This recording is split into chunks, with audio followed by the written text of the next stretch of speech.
Onunla bağlı fikirləriniz maraqlıdır.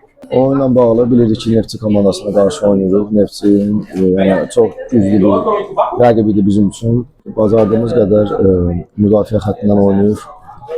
Xal və xallar qazanmaq istirdik və sonunda planımızı qurmuşduq ki, əks uzunlardan qıraq və xal qazanaq. Və şükürlər olsun ki, sonunda bir xal qazandıq və Neftçi ilə gələcək oyununda uğurlar arzu edirik. Kamranın performansına bağlı nə deyərsiniz? Demək olar oyunun həll edici qurtarışlarını o elədi. Hər bir futbolçu bizim üçün önəmlidir. Kamran da həmçinin.